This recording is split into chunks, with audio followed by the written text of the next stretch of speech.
What is up, guys? It is your boy Lotus here today, and welcome back to the Nerd Corner. And in today's video, it's time yet again for another installment in the Sustained Industry series, the videos where I show you guys all my anime and manga pickups over the course of a month. I know it's been a minute since I put out a video, but we're not even gonna get into all of that.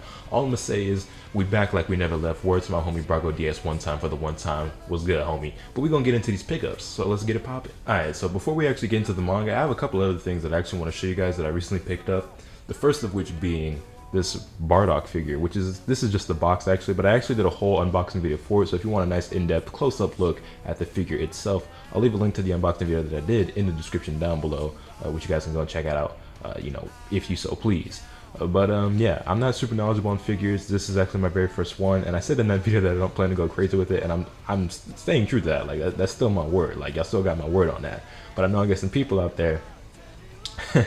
A handful of people on Twitter who is definitely going to make sure that I keep my word, because if not, they will be bringing that quote, that clip, that video back to haunt me, and it was like, Doctor said you wanted to go crazy with the figure collecting, but boy, what happened? But yeah, it is what it is. Bardock is one of my favorite characters in Dragon Ball Z, or all of Dragon Ball for that matter. It tied with Future Trunks for my favorite character in the entire franchise.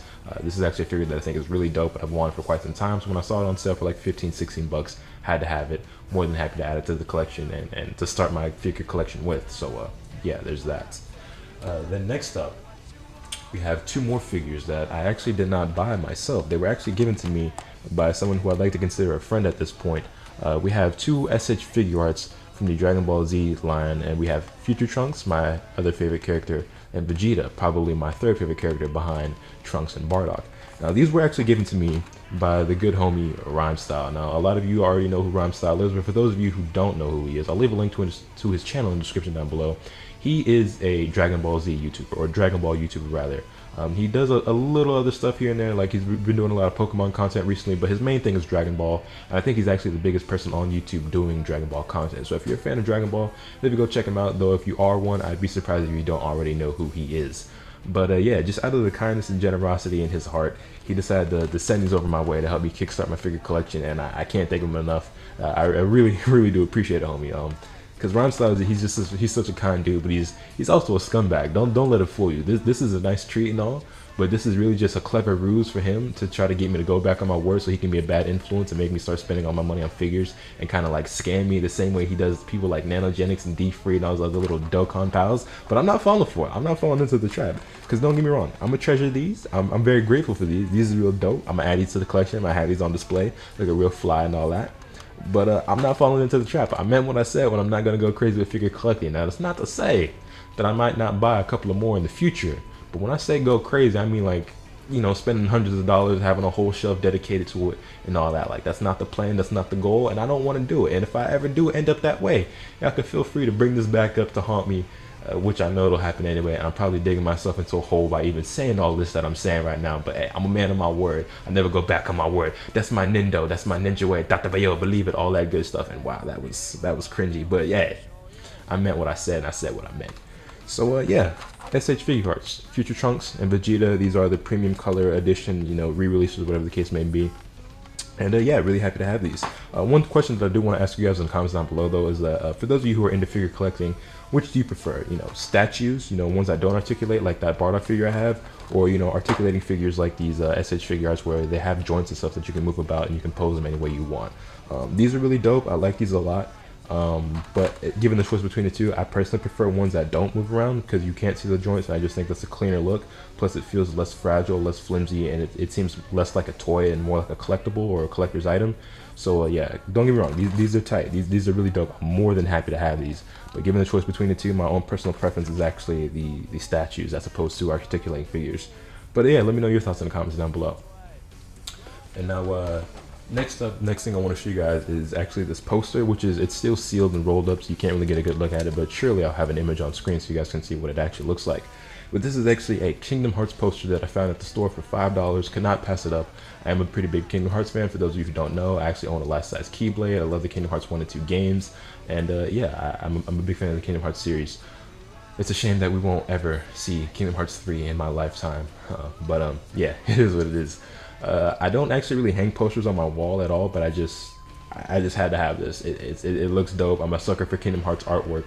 It's beautiful. It's gorgeous. Character designs, clothing, all that. It's the everything behind Kingdom Hearts is beautiful and dope to me. So yeah, I had to pick it up. $5. Why not? So moving on to the manga, the first volume I want to show you guys is actually Volume 2 of Platinum Man. Now this series continues to be pretty good to me, and it still seems like it has a lot of promise and potential. Not to mention that the artwork has stayed masterful, and this cover art, do you guys see this cover right now? Now you probably can't see it in the lighting, but this does have that same prism effect that Volume 1 had. So I'm going to assume that, you know, the entire series will continue to be that way. I'm glad that it's not just a special thing for Volume 1, because it's such a dope effect that I haven't seen on any other manga release before. But as far as, you know, even the cover designs go, I like Volume 2 even more than Volume 1, and this just might be my new favorite cover in my collection. It's definitely right up there with Volume 1 and Volume 13 of Dead Man Wonderland, which a lot of you already know is like one of my favorite volume covers. Dead Man Wonderland was my favorite volume cover in my entire collection, and Platinum Man made its way up there, and this one might be even above those, so there's that. But yeah, I'm still really enjoying Platinum Man. I've already read this volume, and it still seems like it has a lot of promise, a lot of potential. The artwork is still masterful. I'm digging the characters and the angels and all that. I'm really looking forward to learning more about the world and this whole battle that's going on. And it still feels like it's a series that can come into its own and distinguish itself away from Future Diary and Death Note, which is the two series that it constantly gets compared to, because it kind of seems like it's a mashup of both. I've heard some negative reception about this as people get further into the series, so I've only read the first 2 volumes. I'm still completely and totally 100% on board with it and looking forward to more. But from people who have read further than I have, I've been hearing some negative feedback about how it just gets complex and convoluted, and it's all over the place, and it doesn't really know what it's doing or what it wants to be, and it's just a Future Diary knockoff, and it doesn't live up to Death Note and stuff like that. So, you know, it's kind of off-putting here, but after reading Volume 2, I'm confident that my own opinion will differ from others, because I never really think anything is as good or bad as people say. Like, I'm usually confident in my own opinion. Like, I usually don't let, you know, the popular opinion sway what I think about a series. So thus far, I'm still really enjoying it, still looking forward to more. I'm going to continue to collect it, if for nothing else, to admire the amazing artwork, because that is something to be admired in its own right, and that's more than worthy of it being in my collection, because I'm obsessed with Takeshi Obata's illustrations, and the artwork in Platinum Man is his best work yet, in my opinion. So yeah. Then moving on, we have some more volumes of Slam Dunk to add to the collection. And here, starting off, we have volume 18. Now, Slam Dunk is a series that I read some of, and then I put it on hold because I wanted to collect the entire series, because that's just more my style, is to binge the entire series of something once I collect all of it. From what I've read from it so far, I really enjoy it. Takehiko Inoue, I mean, the guy's a master. He's world renowned. I don't think I have to say too much about him, but if you don't know about him, find out about him. Look him up. The guy's a god. But yeah, I actually wanted to pick up the remaining volumes that I needed for Slam Dunk during the Viz Media sale that Rights Up had going on. But when I went to place my order, like the last 7 or so volumes that I needed were actually out of stock. And it was just my luck that the very next day that they came back in stock. And you might ask yourself, well, why didn't you just pick them up right then and there? That is because the sale ended. I placed my order, I think, on like the last day that the sale was live. So that's why, because I'm a procrastinator. I always put things off till like the very end. And yeah, I'm very indecisive, so it always takes me until that last minute to make a decision. But yeah, I wanted to pick up the remaining volumes that I needed. I obviously waited too long to make that choice. So yeah, now I've got to wait until, I guess, the next time I do a haul video to pick up the rest. At least that's the plan. But yeah, so here we have volume 18. Volume 19, and I love the spines for Slam Dunk, how the logo on every spine is a different color, and they just look so dope when they're all lined up together. But yeah, there's volume 19, volume 20.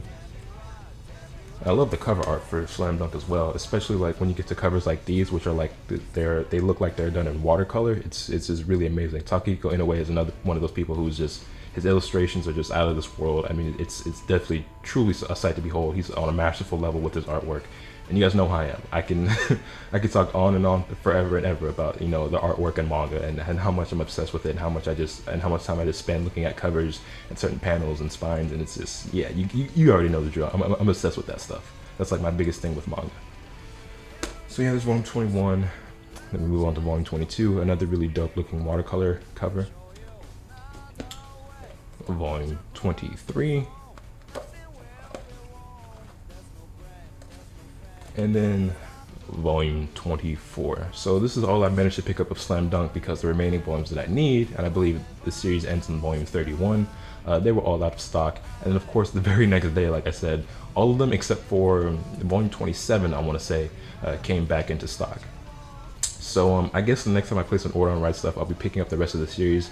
Don't hold me to that, but that is the plan. You know, who knows what might come up, or who knows how things might go. So I'm not gonna make that a promise, but that's just the plan as of right now. But who knows what the future may hold. So yeah, that's everything that I picked up for the month of February. So that's gonna be a wrap. As always, feel free to let me know in the comments down below what you guys thought of the video, what you guys' thoughts are on any of the things that I picked up. Also, feel free to let me know what you guys picked up in the month of February, what you're looking forward to picking up in March. You know, what new future releases are you looking forward to that are coming soon? All that good stuff. Hit this video with a like if you enjoyed, subscribe if you haven't already, so you guys can stay tuned for all those content I'm gonna bring you. And with all that being said, that's pretty much all I have for today, so I will catch you guys next time. Later.